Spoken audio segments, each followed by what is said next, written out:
My name is Susan Kibler, Susan Kirsch Kibler. I'm the, sorry, we may have some interruptions, but I'll try to keep them to a minimum.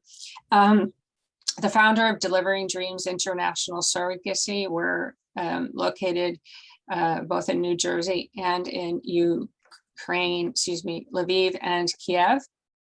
We're independent, so we work with a multiple multiple clinics, because we are a Ukrainian agency.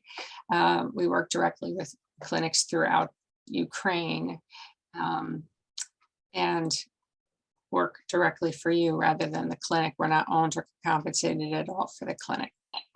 So that's all about us. If you want to ask questions, go for it.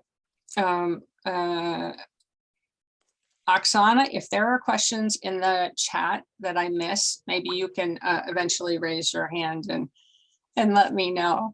I'll introduce Kate Martin. Hi, everyone. She's one of our amazing customer service managers who had a very exciting escape from Kiev during the first night of bombing. Then Oksana. Oksana is our head. Hey, everyone. Oksana is our head for customer service management in Lviv. And Ola.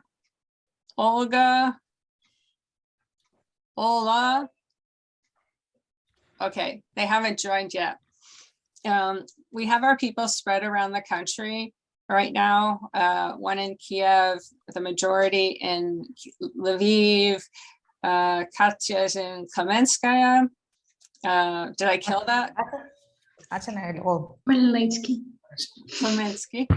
And then Ivano-Frankivsk and Ola, I can't pronounce. Gillibrand, where's she?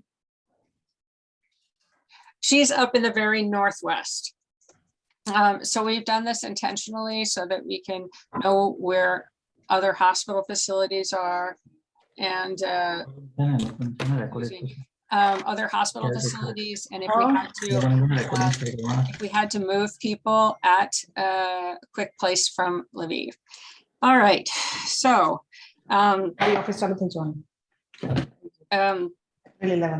so let's see. Sorry to interrupt. I definitely wish to know why. That's okay. But if everybody can put the phone in the computer in mute if you're not talking. If anyone can put in mute, I can too. I'll try to mute you all too. But yeah, if you mute yourself, then we won't hear, you know, dogs barking and things like that. So I can't do a lot of prognosis, and I won't do any prognosis in terms of military or any of those actions. I can only say what we did, what I would recommend you to do, depending on the stage of your pregnancy or your process. So right now, we've moved all our surrogates except for one to Lviv. We moved them very early. They did not want to go at all. They felt that this was completely unnecessary and that they were in no danger. We would have moved the last surrogate, but we were very concerned, and the doctors told us that this was a chance that the move would, a strong chance that the move would lose her pregnancy. So that was a difficult choice, and now she is unable to get out because the roads around the area, there is fighting. Not anywhere that she can see, but she can't get out because they tell her to turn around. We have transfer there, whatnot. She's been moved far enough from the city that it's safe. If you're working with anyone, please see if you can move them out of cities to a safe suburb. Those can be safer depending on where they are in the country. We've put those people that have asked a lot about, you know, what are you doing with our embryos? What are you doing with our sperm? Right now, everything is in Lviv. It's in a special cryopreservation. There have been a lot of people being told in Kiev that some of the facilities are running out of nitrogen oxide, I think it is, to keep the shipments materials frozen. I can't speak to that, but if there is pretty much a blockade, it's very difficult to get in and out of Kiev now. So that could be a problem in the future. If you want to speak with someone about shipping your biological material, we can hook you up with some people that we think would be the best possible variation or the best possible opportunity for that.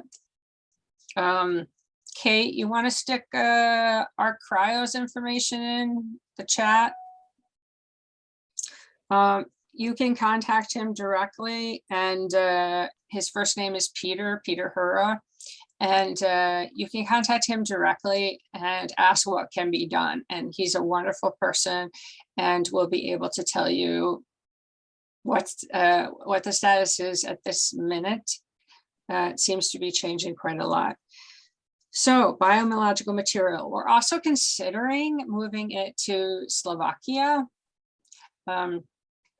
Not quite sure if, when that will happen, but it is in the cards. The most important thing with biological materials is that it's in the absolute safest place we can get it. I think I mentioned current programs are on hold. We're not terminating anything.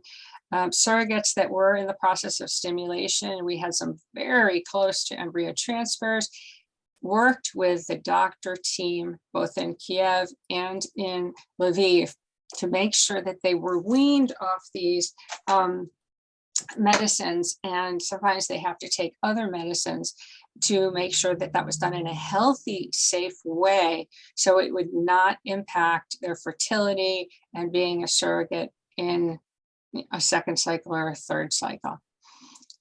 I talked about biological material, medicines. At this point, in most places, medicines are available freely, except for I was told that there is now a big run on headache medicine. But you too, Katya. But our surrogate mother coordinator has stockpiled the potential drugs that people might need to go through a pregnancy. Yet at this time, it's all still in the stores, and there's been no problem with that, or at the hospitals or clinics. So one less thing to worry about. There has been, the hospitals in Lviv are not private, they're public. There are 2 hospitals. And what one of them, the one we're using now, is been renovated a year ago. And what we've done is bring in doctors that were recommended to us by the clinics we work with, that work in private practice, to help our clients through the entire process. Again, any questions on that, you can put in chat or reach us at questions@delivering-dreams.com. Everyone is asking, wouldn't it be better if the surrogates left Ukraine? So this is important that we talk about for a little bit.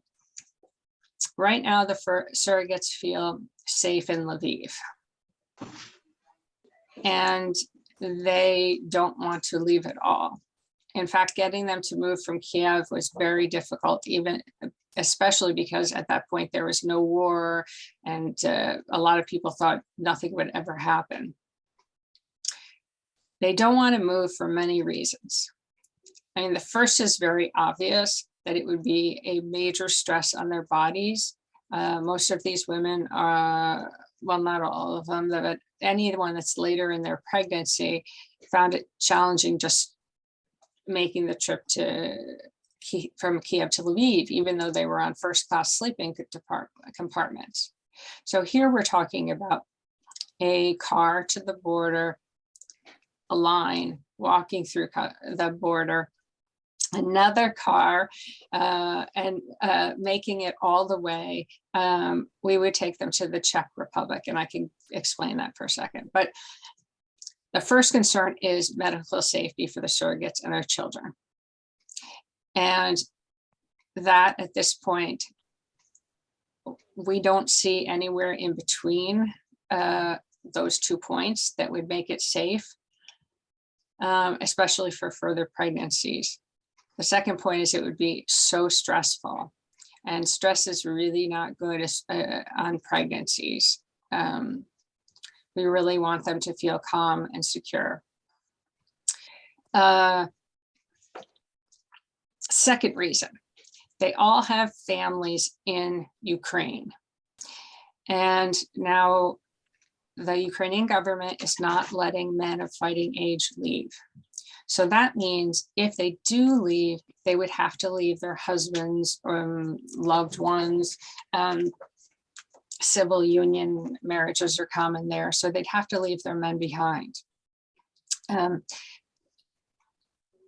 Also, they have a really strong tie to Ukraine, and a lot of them just don't want to move because they don't want to leave Ukraine.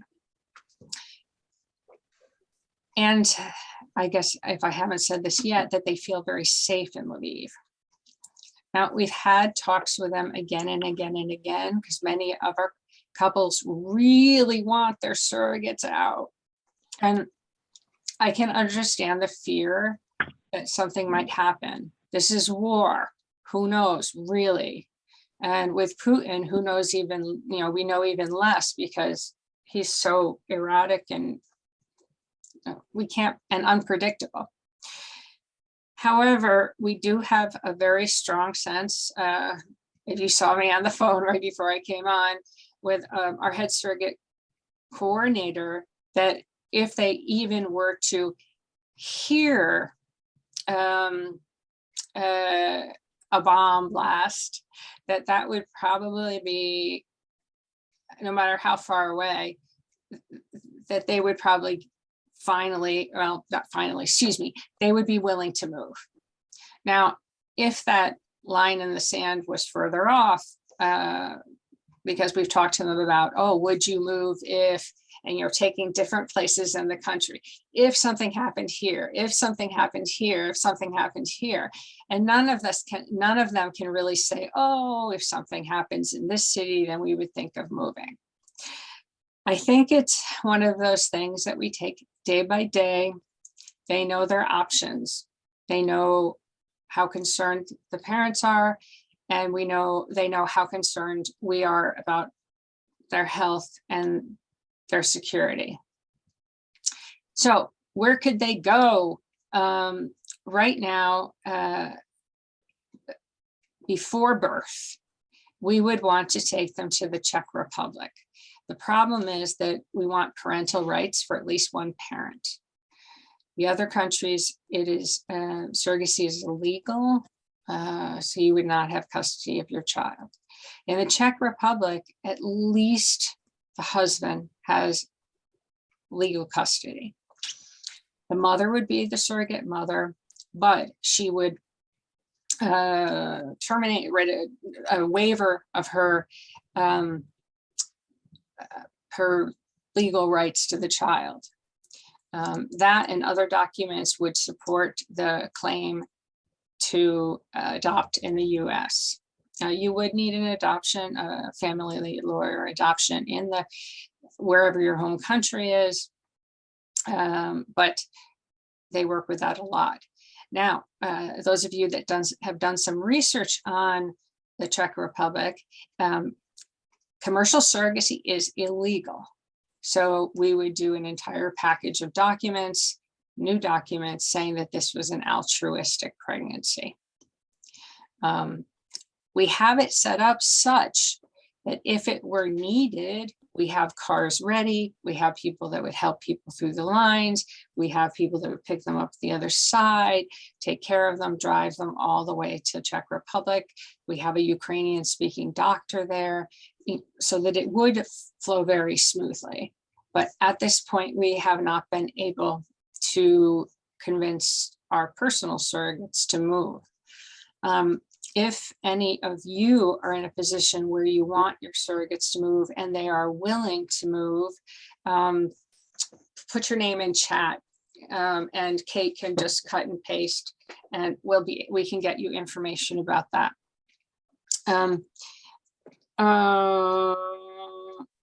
We've gotten questions about how to reunite your surrogate. Oh wait, there's another option. Canada came out with a program with allowing immigrants in. So they could be flown to Canada to give birth there. Obviously, flying depends a lot on where your surrogate is in her surrogacy journey. So again, something that we're considering and happy to work with. The biggest point of discussion or blockage or whatever you want to call it is the surrogates. We're trying, another thing everyone has been very worried about is that most of their families have been separated by the surrogates.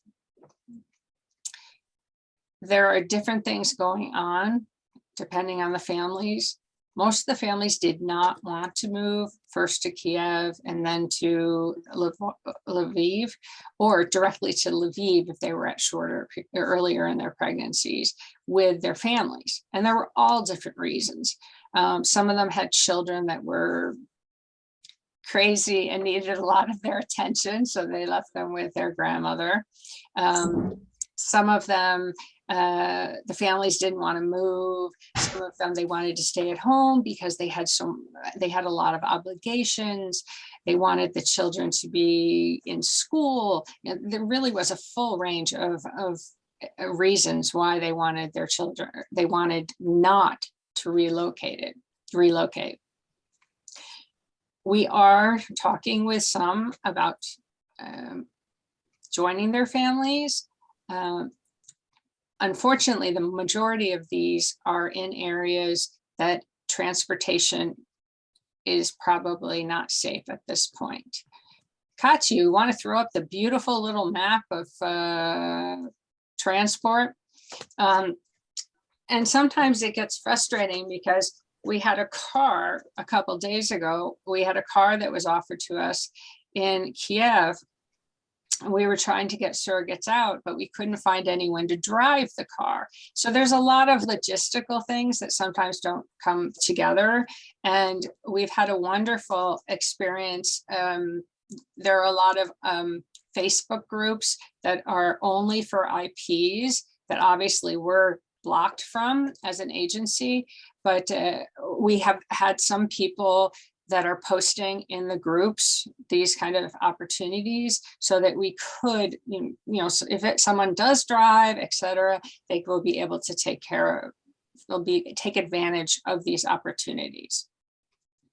Some of the trains are still moving, and that seems like the best way of travel.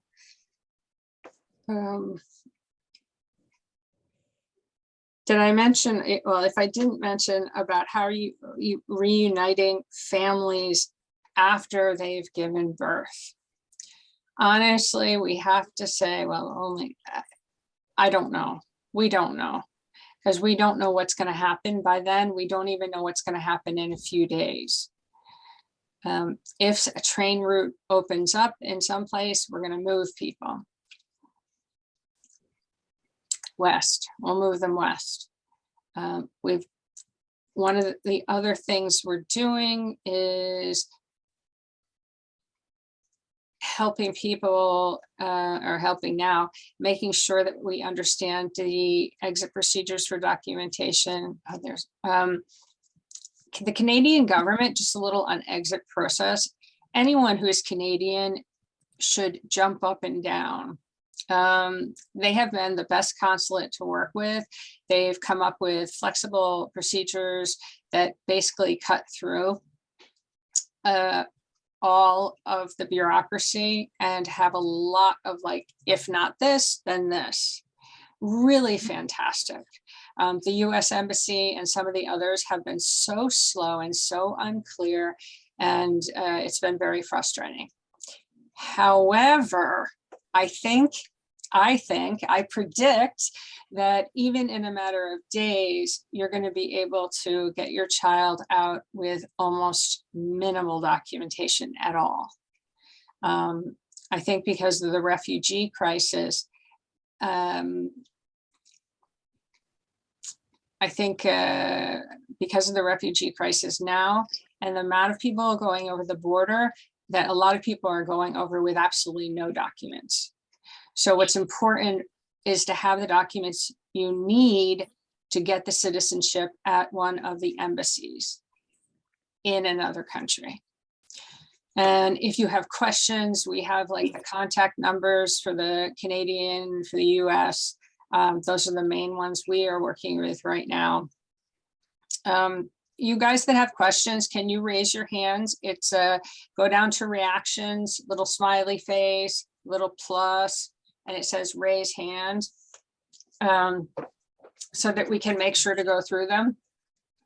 So I am predicting that you're going to be able to walk out through the border with your child and show probably a waiver from the surrogate and a letter of genetic connection. Maybe nothing more. We would also have to make sure that you have the documents you need for the emergency passport or travel documents, depending on your embassy. So you want to contact them directly. For the Canadian embassy, contact us because they're so good. Okay. A lot of really great questions. If you could please just raise your hand so that I won't have time to, it'll be hard for me to go through the chat. Or maybe it won't be because Kate, maybe you can be taking notes and go through them later. So exit. Oh, some good news. They did figure out how to get the money system going. This was a real problem because the Ukrainian government was only allowing, or the ATMs were only allowing about $45 a day in hryvnia. And now you can pretty much take out all you want. And that's just fantastic. It's all in hryvnia. So it's been impossible unless something's changed today. You guys, anything changed today about taking out a hard currency? No. Okay, so no hard currency. So when you do travel, this is a country that used to be, up to the war, extremely cashless. So you do want to bring with you an amount of cash. I'm not talking hundreds of thousands, but definitely bring a few thousand so that if the ATMs do go down, you will be able to handle that. We have a really good connection with surrogates and surrogate databases in Ukraine. If you know of someone that has been separated by from their IP, please let us know. Kate, can you put the information we need to know in? And then we can help try to find them.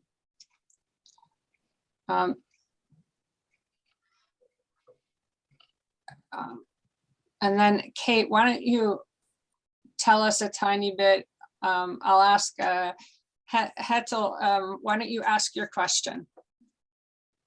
You can. I have a question about the Dnipro region. Sorry, I cannot pronounce it better. The central region in Ukraine. So is it safe over there, or should we move surrogate out of that region to leave or somewhere else? Where is she? She's in Dnipro. Oh, Dnipro? Yeah. I would move her.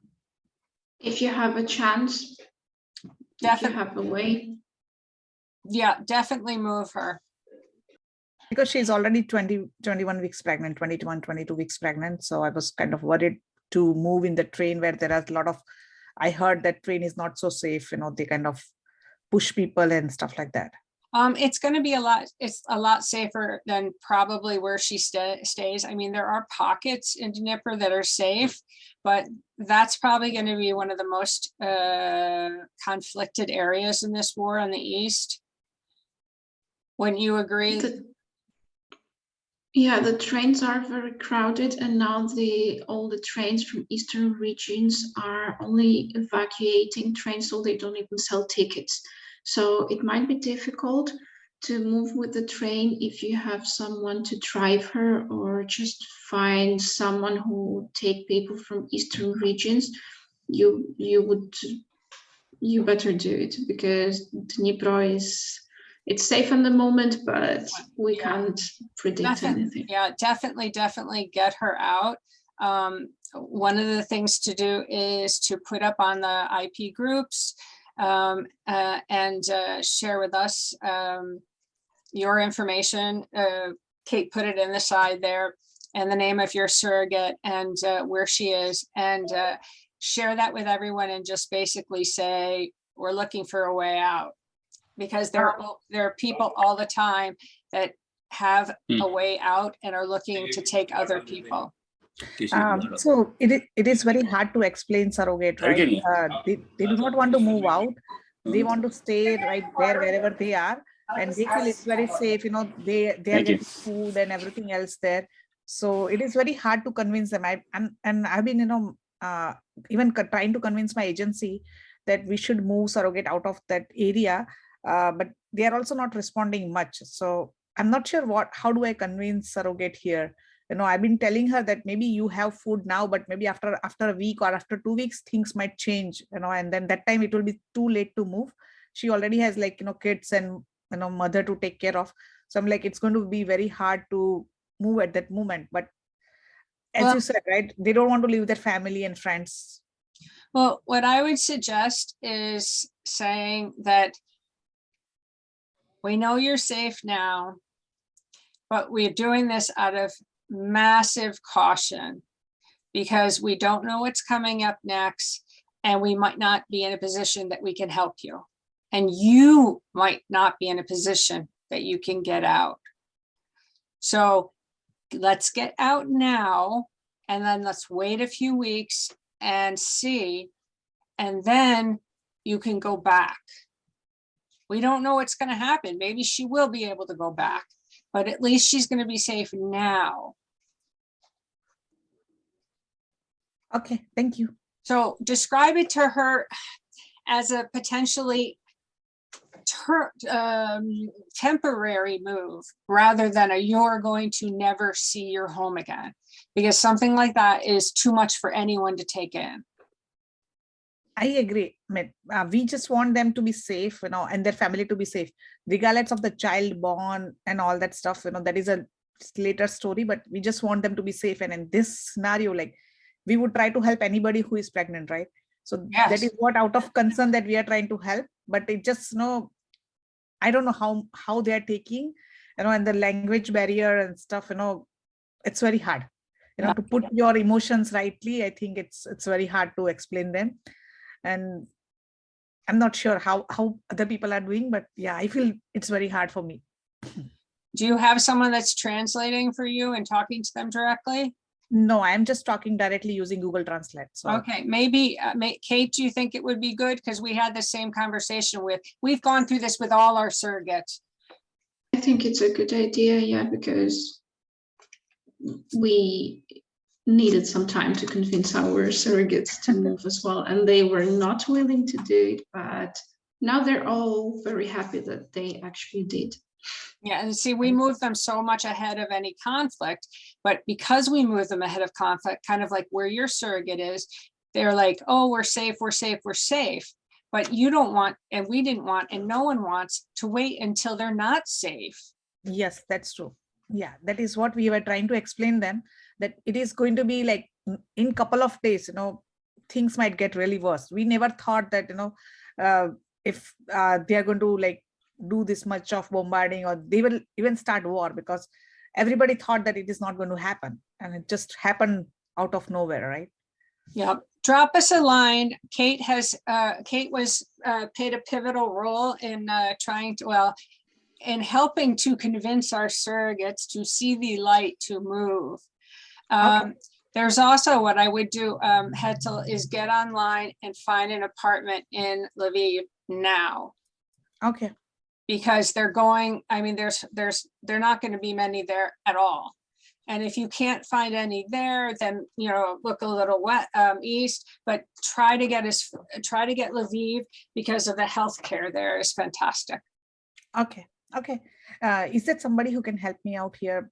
I can contact them later after this. Yeah, just put your information in. Kate, can you copy it down? Okay, I'll put my information, my phone number and email address. Yeah. Okay, do you use WhatsApp? Yes, I do. Okay, perfect. Thank you. So you, if you want, then you can do a translation with Kate. And for something place, you can go on, I would suggest bookings.com, because those places you can reserve without having to put a down payment. Okay, thank you. You're welcome. Who else? I must have missed a lot. Kate, are there questions in the chat? Yeah, is moving embryos to Greece and doing surrogacy there an option? Seems like surrogacy is legal there.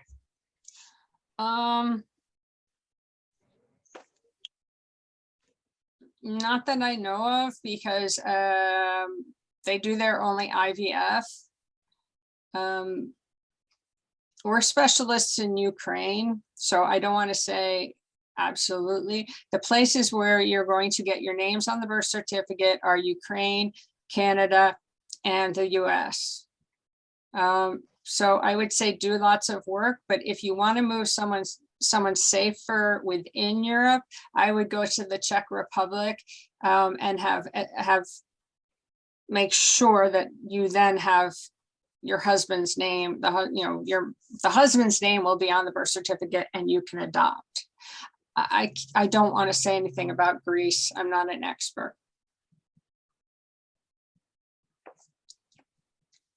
Next one. There are more questions. Yep. With Canada, do we need to rewrite the contract? Normally, Canada doesn't allow commercial surrogacy. Yes, if you're moving your surrogate to Canada, you will have to redo your documentation. We can help with that. And there's also expert lawyers there, but you would have to write that it's a altruistic surrogacy.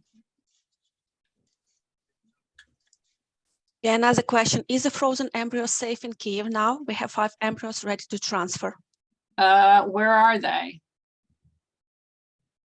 In Kyiv. No, but like we're in Kiev. Anyway, Jessie, it will. is Jessie here? So it was a question from her. Who? Jessie.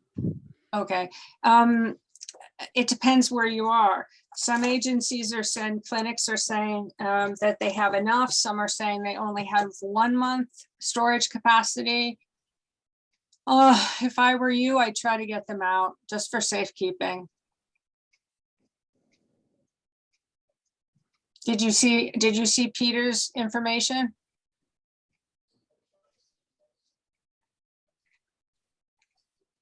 It's at the very top of the chat, and there was actually a question: is Peter able to transport embryos at this time?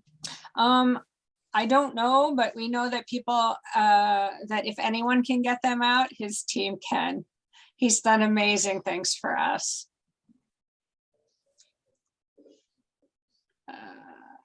Okay. Is Poltava in Poltava Oblast safe for surrogate to stay? I'd say the same. If you have a chance and a way to get her out, it's better to do it. And we heard this morning, Kate, that there were trains coming from there. Yeah, there's still train connection, but just to be calm and sure, it's better to get her west.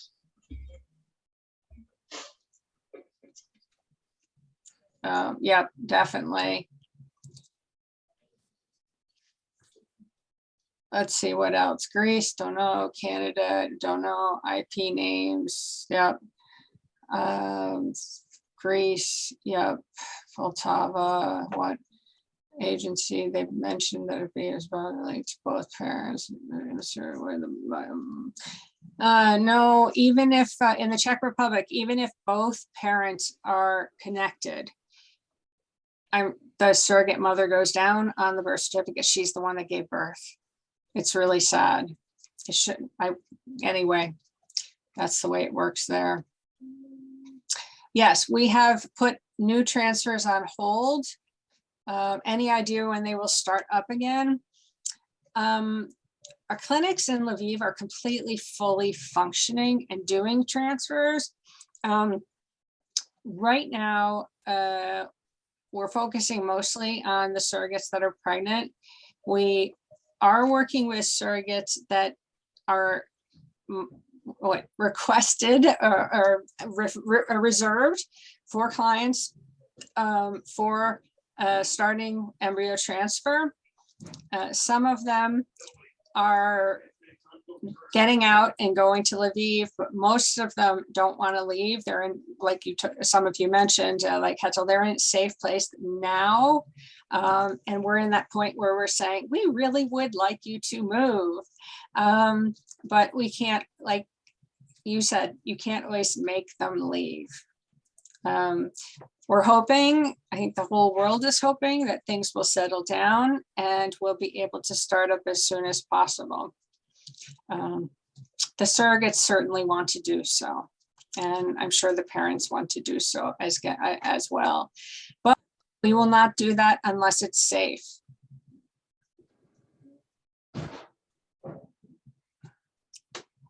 Okay, if you haven't, there's someone asking, I'll go with Svas first, and then about the China question. Okay, Hi, hi Susan. Hi, Svas. Susan, the only question is, I know the Poland border is very tight right now, right? The lines are longer. I was just looking into other options like Özho Road, that is near Slovakia. So do you know, or anybody in our team knows, if there are trains running from Lviv to that place?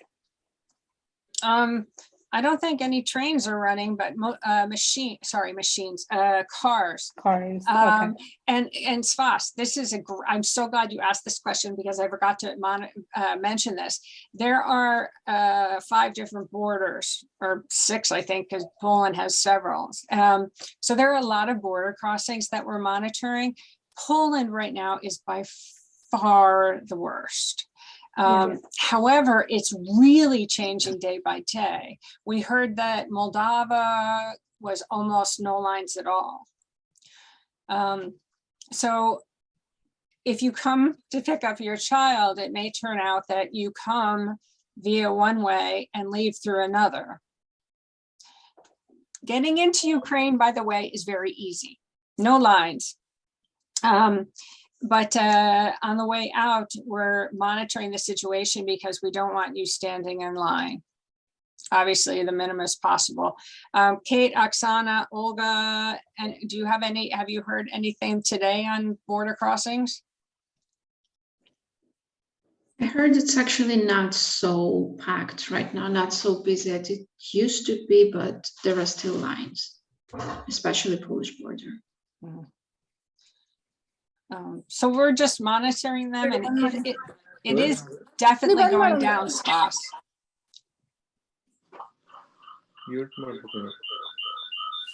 So the China agency is not following up.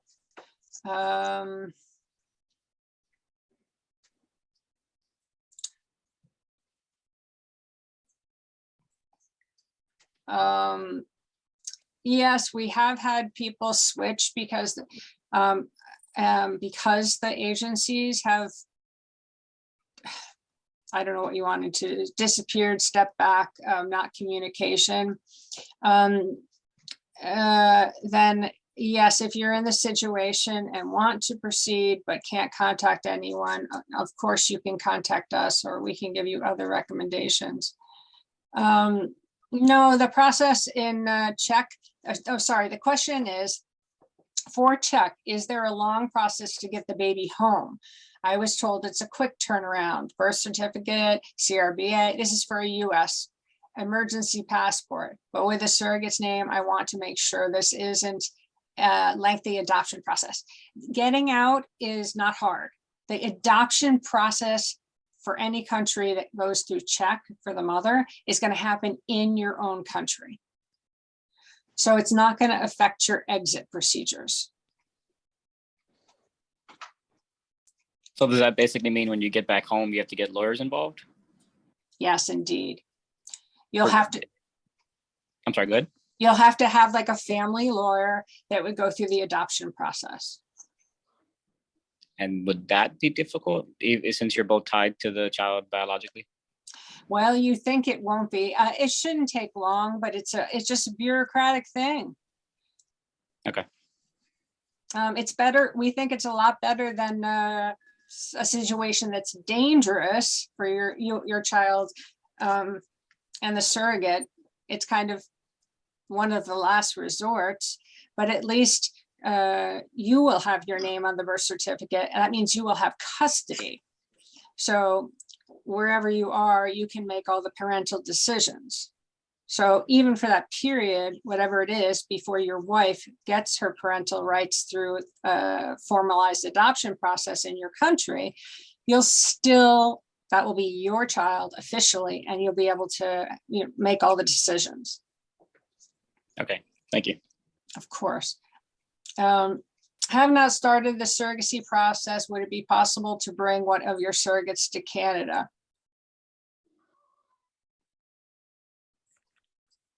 Haven't thought of that one. I guess in essence, I mean, I cannot think why not.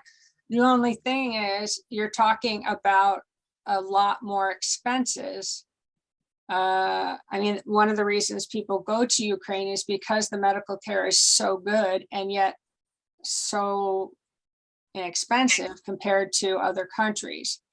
So you have the added costs of moving at least the surrogate, and then all the medical costs would be in Canada. And obviously the birth in Canada, getting the surrogate home. So that's just something to consider. I guess, let me leave that as one I have to explore. So whoever wrote that, if they want to drop me a telephone or an email, then I can, Lou at 830-282, then I can look into that more. So if the next question is, if my surrogate gave birth in Lviv, will the birth certificate issued for us take to border countries? Yes. Okay, so in Lviv, they are issuing right now medical birth certificates, and you can take that anywhere, mostly to one of the other countries close, the Poland, Slovakia, so that you can then meet at the embassy, your US or whatever nationality embassy, and they will then do all the documentation process there. And this is what I mentioned earlier. I think it's days to that you'll be able to take the child out without even the birth certificate, but don't hold me on that one. It's hard to predict. For getting into Ukraine, I was told today they will not be letting you in. Okay, I think this is complete false. You can get in Ukraine at any time from any of the countries. US cannot prohibit you from going in any other country than the US. So you guys, Katya, any of you want to comment on that? A few people have asked me about that. About entering Ukraine. Yeah, Americans being barred from coming in Ukraine.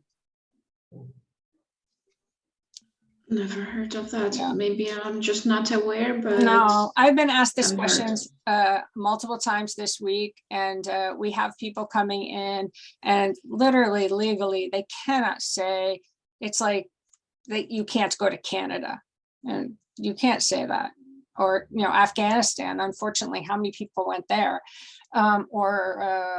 Okay, sorry, distracted. Once the conflict is over, do you see an increase or a reduction in available surrogate mothers? Probably the same, and this is the reason, and please chime in, Olga and Katya. I believe that most people do not want to leave, though most people that left as refugees do not want to live abroad permanently. I believe that most of them will come back to their homeland as absolutely soon as possible. And so anyone that was qualified, and remember, not anyone is qualified, we end up taking like 1 out of 40, but those that qualify for this, I think might be more interested than before, because unfortunately, they're going to be building a new life from the ground up. And so we pay $24,000, which over here in building a new life will really help, more than help. I mean, we hope it will be substantial. Svas, did I answer your question, or do you have another? I don't have any other Okay. questions, Susan. Jose, Thank you. Hosai, do you want to unmute yourself? Yes. Hi, Katie. Hi, Susan. So I have 2 questions.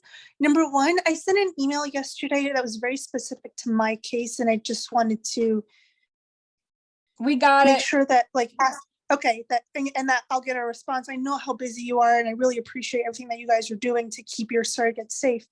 That was and a long and very thoughtful email, and one that deserves more than a cursory response. I know, yeah. So Okay. Okay, and so on to my question. I pray and hope that this conflict, ends very soon. But another reality is that this can go on for, a couple of weeks, a couple of months, much longer. And is your agency going to continue operating around certain areas that are involved in the conflict? Like, do you see your organization still thriving and working through this? Thriving. I'm not sure how many new couples are going to be begging to start.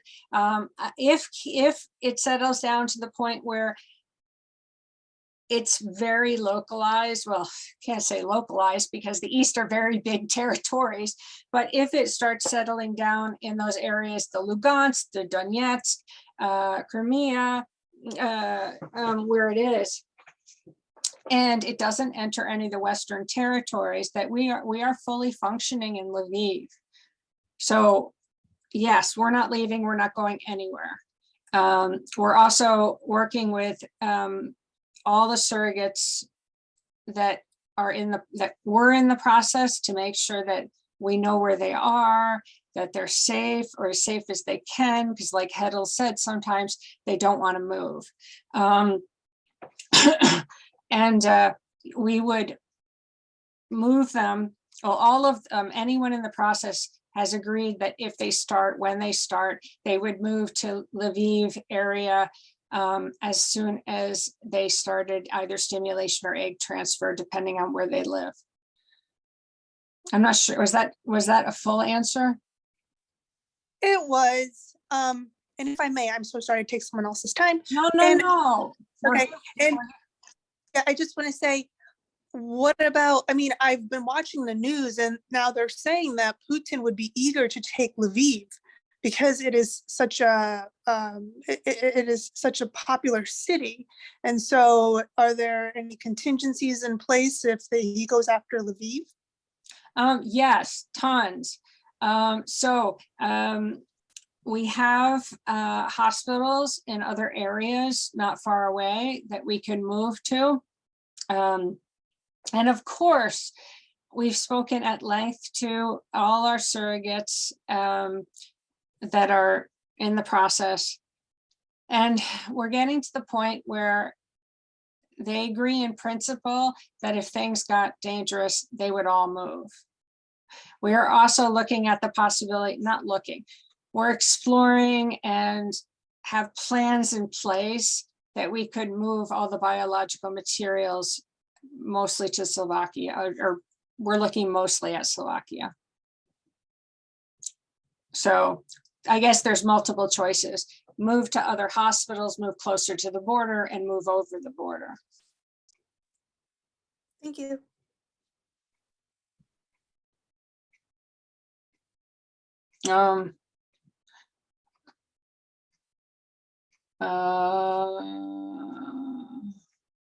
Did I get? Oh, food. Do you see? Okay. Food is great. I wish we had a link to that video. Oksana sent this fantastic video. She tries to send one a day of the store in Lviv. They have absolutely everything, and the pharmacies have absolutely everything except for what I mentioned at the beginning of the call. It seems like headache medicine and like flu stomach issue medicine. I guess I'd say like Imodium sort of thing. Are the things that they're out of. But they have tons and tons of everything, bread, fish, meat. And I also made sure all the farmers markets are open. However, most of the restaurants and cafes are working on meals for the military and refugees. I guess I'd say in the other order, wouldn't you, Kate? Refugees and yeah. And then the husbands are not working. Are they okay? Yes, they are okay. Do they need anything? Can we help in any way? I mean, our couples are extremely well taken care of and don't need anything. I guess I would say there are a lot of people out there that do need help. Our surrogate mother is confirmed, but she was confirmed. Currently, our other agency, our surrogate mother is confirmed. I assume that means confirmed pregnant, but she was confirmed for more than 3 weeks already without a confirmed transfer. Oh, I see. So she was reserved for you, but there's no transfer date. We want to terminate the contract with the surrogate. What would be your suggestion? As we told, we can only terminate the contract by signing. Oh, yes, I'm sorry. You reached out to me once already. The end of this question is they were told that they can only terminate a contract by signing a Hague contract. This agreement, this is ridiculous. There is just no way this is even legal. I guess I remember your country. There's one thing you can do is I would go to your country and ask for if they can recommend a lawyer. This may be a little chaotic right now. I do have a lawyer in Lviv that's very, very good at these issues. And if you just put your WhatsApp number in, we can send that. You are allowed legally to terminate your agreement. Well, you should be, unless this is very, very dodgy. You should be allowed to terminate your agreement if you do not have a contract with your surrogate mother. That seems to be, for most agencies, the cutoff line, but not all. So you can take a look at the contract. I hope that they provided you with a contract. But there should in no way this contract be signed by a Hague agreement. I don't know what they're trying to do other than keep you from doing anything. So again, I would recommend you contact your embassy, ask them if they can recommend a lawyer, speak to them about this, your problems, because this sounds to me like it could be fraud. And in this message, you should make them aware of that. If they're unable to provide you with a lawyer just because of the chaos, then I do have someone in I have someone very good, and she just happens to be in Lviv, that's her home, but that she does a lot of these very challenging situations with very challenging agencies to sort out. So you can just, please, if you just send me, send me a WhatsApp, that would be great. Kate, can you put I guess my WhatsApp in there? Oh, yay. Oksana put the video, you guys, look down. It's a video of, it's called Food. And you can click to download it and see the shelves of a small store. This video was done today in the morning. So another question, we're 37 weeks and trying to decide to either have the baby in Lviv or move our surrogate to the Czech Republic. With added paperwork process in Czech and with the difficult process of crossing the border, we're confused as to the best route. Okay, only you and your surrogate can make this decision. Okay, so there's a lot of hypotheticals. Is your surrogate hypothetically safe to travel? Is she mentally and emotionally willing to travel? That's one thing. Then I would say the other side, is she comfortable staying in Lviv? Is she calm and emotionally stable there? Is she healthy there? If she has any health concerns, I would not move her at all. I would not recommend moving her, although this has to be your and the surrogate mother's decision. But she's so far along, and the legal, what country are you from, Minhal? From the US. Okay, yeah. If you're from the US, the exit process is should be fast enough that you basically just go over the border. Now, so my feeling would be is if she feels comfortable and if you feel comfortable, another couple weeks would be best, but I can't predict the future. So what I would do is have everything ready to go if you had to go. Okay, gotcha. And as far as crossing the child, is it easier to get buses right now versus going on foot? It's best to get a private transportation. Okay, so just get like a private car. And people are also really helping out with cars. Everyone's been pitching in, and you know, if you need a ride, they've been asking, and most people aren't even asking for money. They're just trying to help.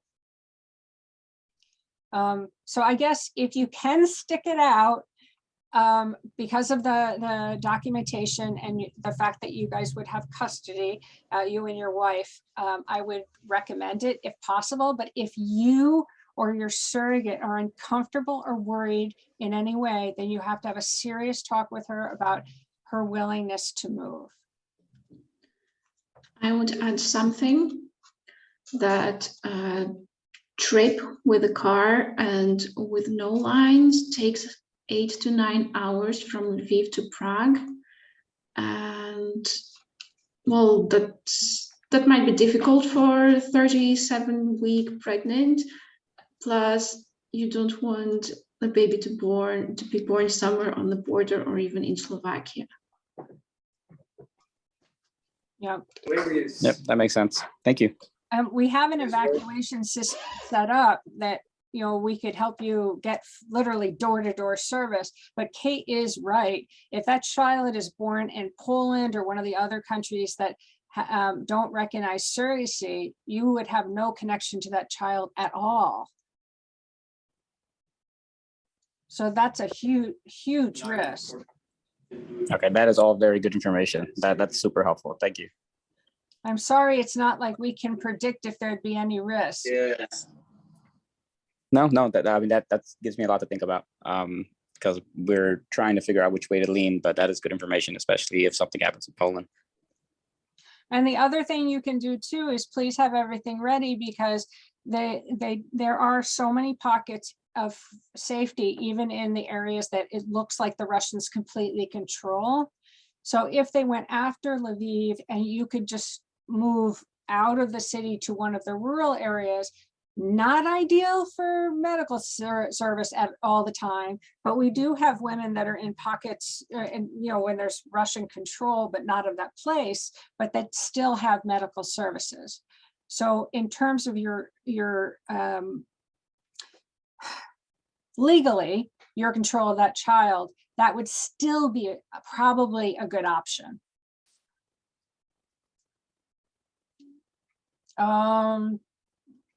Jesse, Kate, did you get Jesse's email? Jesse is the one that wants the lawyer, I think. Are the prices of food and medicine going up? I don't think so. Anyone? I'm sure that Oksana will give more information about Lviv. Their city mayor is very strict. They considered rising the prices, including taxi or any kind of prices as, I don't know the word in English. The people that rob houses, I don't know the word. Anyway, they don't allow this. So the prices are the same. Olga, have you seen anything? Boyko? About, sorry. Have raising prices? Raising Yeah, for the cost of rent is actually go up. Hello? You're on. Yeah, the cost of rent of apartment actually go up. It's I'm in Ivano-Frankivsk, and it's very difficult to rent something because a lot of people move here, and most of the time I try to find apartments for for friends and people who want to evacuate from Kiev and other cities, like through my friends and friends of my friends. Sometimes it's possible to rent something like per night, so not for a long term, but per night it's still possible to rent something, but it's maybe a bit more expensive. It's like travel option. Oksana, how is the food and medicine cost there? Well, everything is, the prices are stable because our people, they are monitoring these things because they ask a local government, and our mayor also, he asked people who owe pharmacy and bakeries and all other shops, he asked not to increase prices. And this is really very monitoring here in Lviv. Can you turn on your same? Oh, you're not me. Yeah, the same situation is with apartments. They ask not to rise prices like too much, but still they rise prices more than normal, but it's not too much. Oh, the apartment. As they're supposed to be, and they wanted them to rise. Before, when we rented our apartments in Lviv, they were one cost, and then as soon as, I don't know what happened, was it the attack or it was even right before the attack, they went up 5 times. So apartments have gone. Because it's very high demand right now, and a lot of people like looking for apartments or some accommodation. So yeah, they're increasing the cost. But there is still a lot of people who's volunteering and who actually available to take people to live with them for free. So it's very big community of such a people, and I know like a lot of people who actually take care about like a few families at the same time in one like big apartment or in one house. It's like a small villages as well.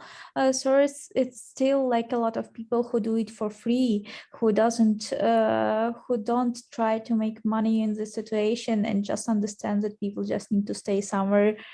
Like they cannot just stay like outside. in the winter time.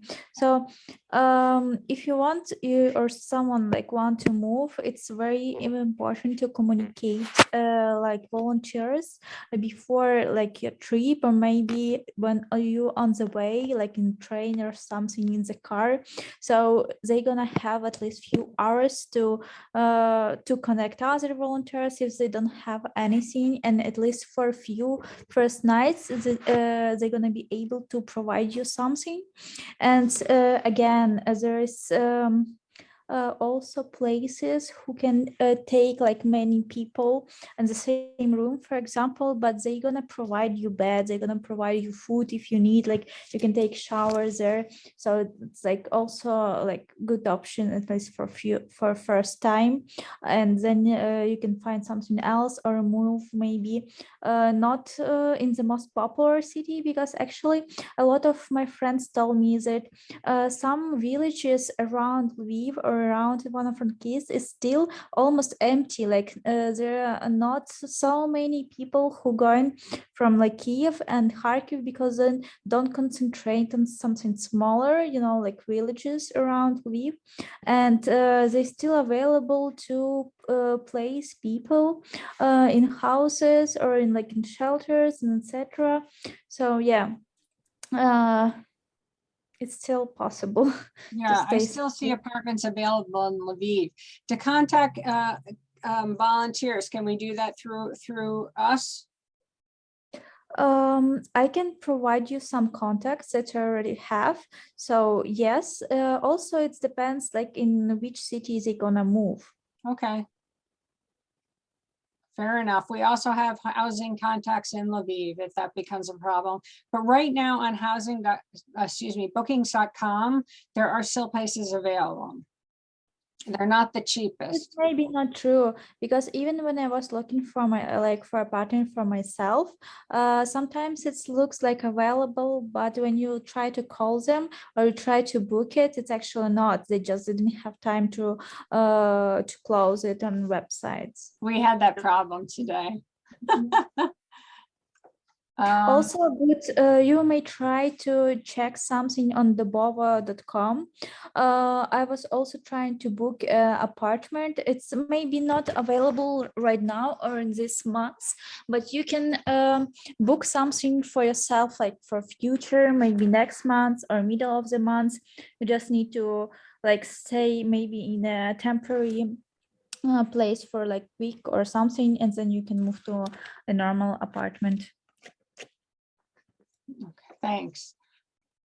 How long is it taking for Lviv's hospitals and offices to issue medical birth certificates? Oksana, I think in a day or two, right? For the medical birth certificate? Like to get medical birth certificate? Yes, a day. Okay, a day. Hi, Susan. That was my question too. We did some research on this city and we saw some hospitals. There are some maternity hospitals, you know, city center hospitals. And this is very, very close to Slovakia border. And I was just wondering if, you know, if we have, if we can take this as an option too, in case things start happening in Lviv. Yes. And this is like I think 4 hours from Lviv. It's down south towards Slovakia. Yeah, it's a very good location. At this point, it's set up with only availability for shelters in churches and whatnot. Mm-hmm. So that would be an evacuation option rather than a long-term, and by long-term, I even mean like weeks. So that would be an evacuation option if troops or bombing came anywhere further west. Okay. Okay.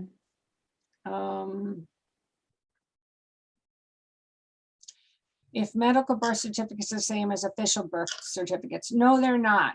And depending on your nationality, Some accept the medical birth certificates and some, okay, US. The US, we are still debating with.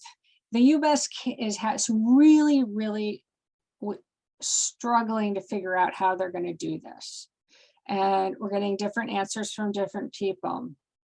Like I said, I think very soon they're not going to care about the documentation. And I think they're going to be happy with the medical birth certificates.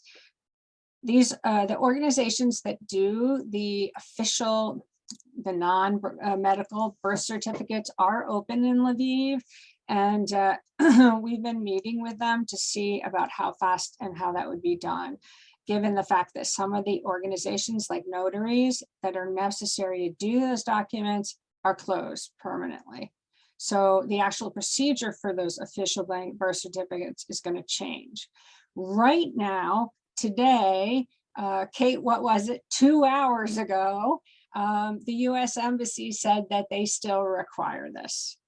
I cannot believe that since they've waived CDC requirements for people able to come into the US without a vaccination card or a negative PCR test, that they will still keep to this, because if there is a problem, in the future getting these, I can't see it.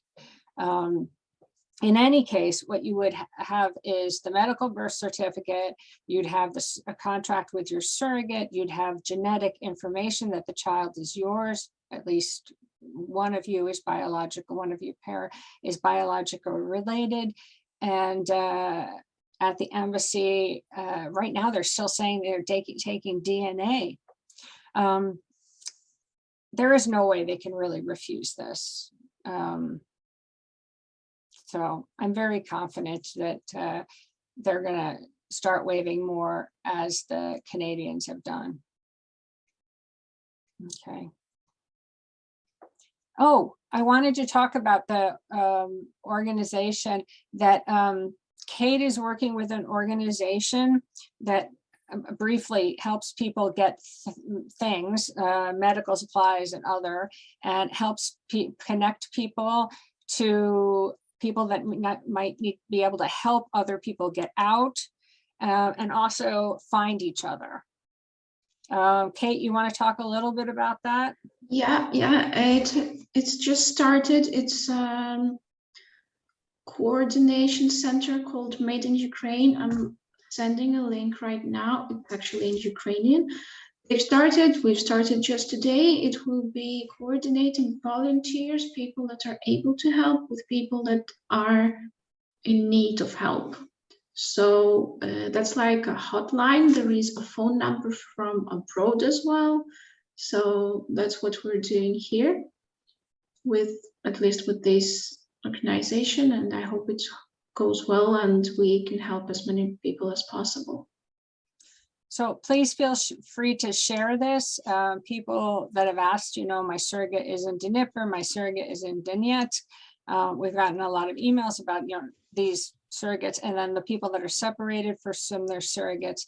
This is a great place to reach out to, or if, it's all in Ukrainian, you can just send us an email saying, it's called Made in Ukraine. Just say that, someone needs food, someone needs clothing, or we need to help getting this or that. And we can put in a form, right? So we can put in the necessary form for you. And I'm sure they have a lot of people like Kate that speak beautiful English that can then go bound and deal with English and other languages as well, actually. Not only. So if you have people that need your help there too. So let's see, we touched on documents, money, exit, birth certificate, lawyers, exit. Oh, where to fly. Okay, if you're coming in the near future, then I suggest Krakow, but I'm saying this only today.